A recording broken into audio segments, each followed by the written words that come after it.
The first step in changing your countershaft sprocket on your engine on your Honda Grom is first to identify which sprocket you want to use. Now I'm switching to a JT sprocket, and I'm going to a 14 tooth. This is the same one that you would find on a like a Honda XR80, for example. It's a JTF 252.14. That indicates the number of teeth. The JTF 252, that's kind of like the sprocket model number. So this .14 is a 14 tooth, a .13 is a 13 tooth, and a .15 would be the same stock, a 15 tooth.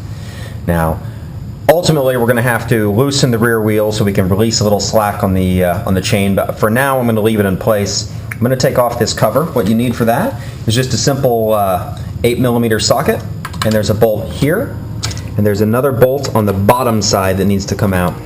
So let's get these off.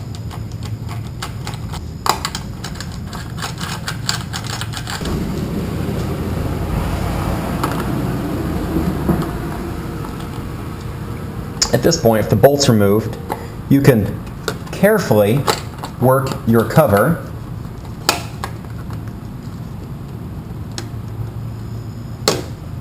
out of place by undoing this clip that holds these two wires, which is secured to the cover. Move the wires off.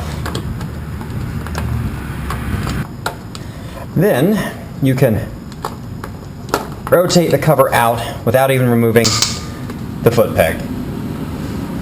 On the back side of the cover, you'll find that there is a very, very generous metal bracket that's actually what's providing most of the clamping force around here. It clamps along this metal ridge.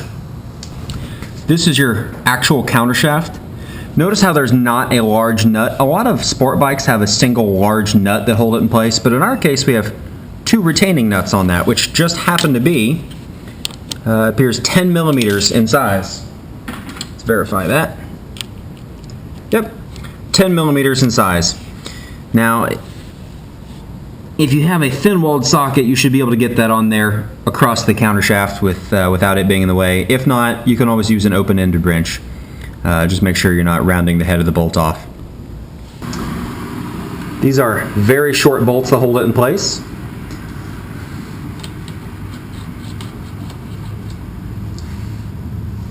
Set them aside in a safe location. The sprocket has what's called a keyed bracket. This bracket goes across the countershaft and it has splines in it like a shaft. So it actually goes in and then it rotates just slightly. And that rotation, these teeth lock into a groove on the countershaft, and that's what prevents your sprocket from coming out too far or from moving around. So ultimately this is necessary for holding the countershaft sprocket on. At this point, we should have a little bit of wiggle room to get that sprocket off if we need to. Actually, it looks like we might even have enough playroom with the chain. I might not even need to loosen the rear chain, the rear wheel.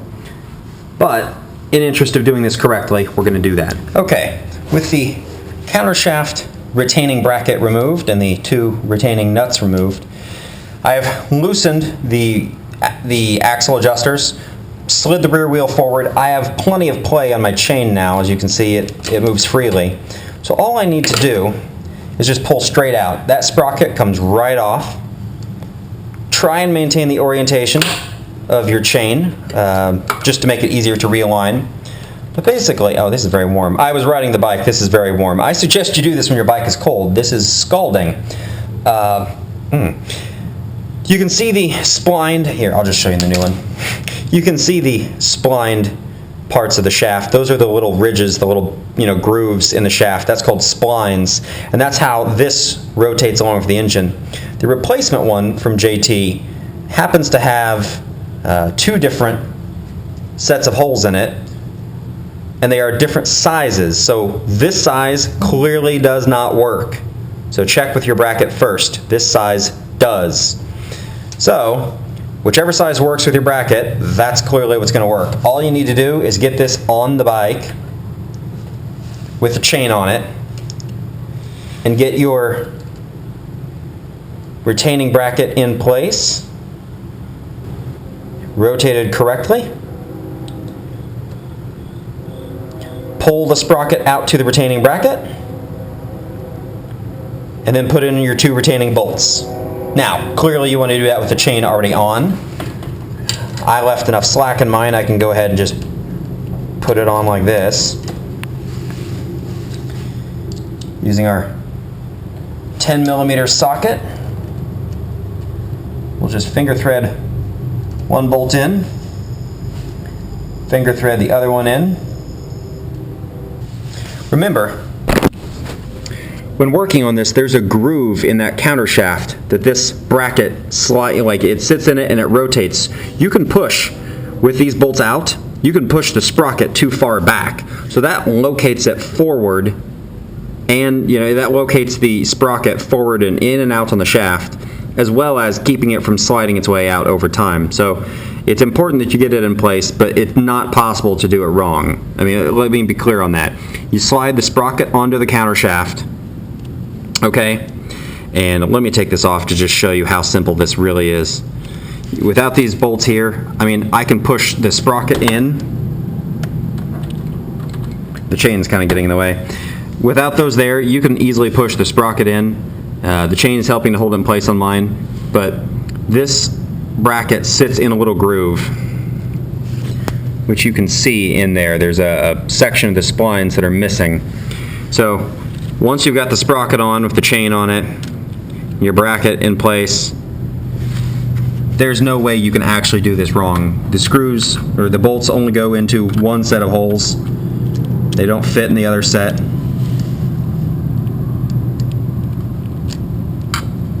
So I'm just finger threading them in there, and then the other one.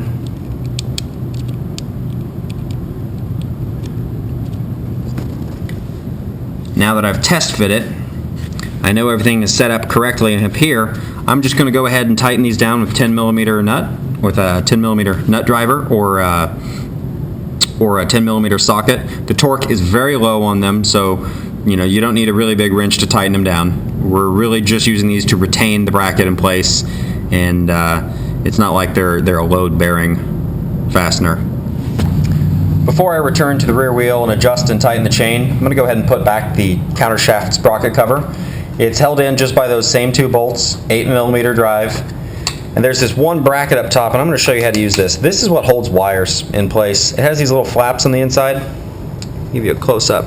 These are just plastic flaps. The wires are supposed to go in the outer parts of these two holes. The way this works is there's a little part you can see. I'm separating the teeth here. Well, on the other side, there's an exactly mirrored version.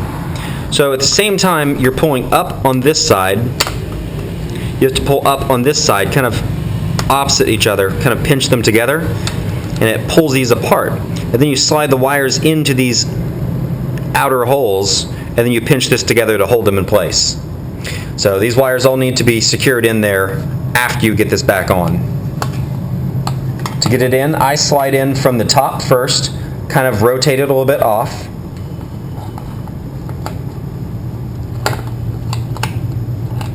I have to pull the wires forward, get them out of the way of this.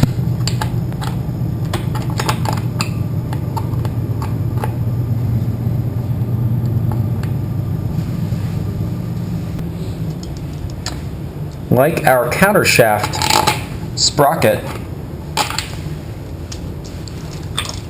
these bolts do not need to be tightened with a really, really big wrench, okay?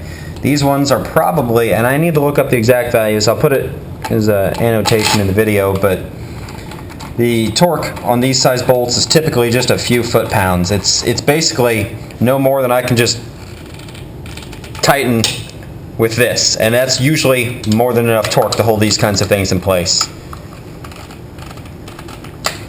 And that's usually all that's required. So I'll double check the torque and I'll post it in the video for you.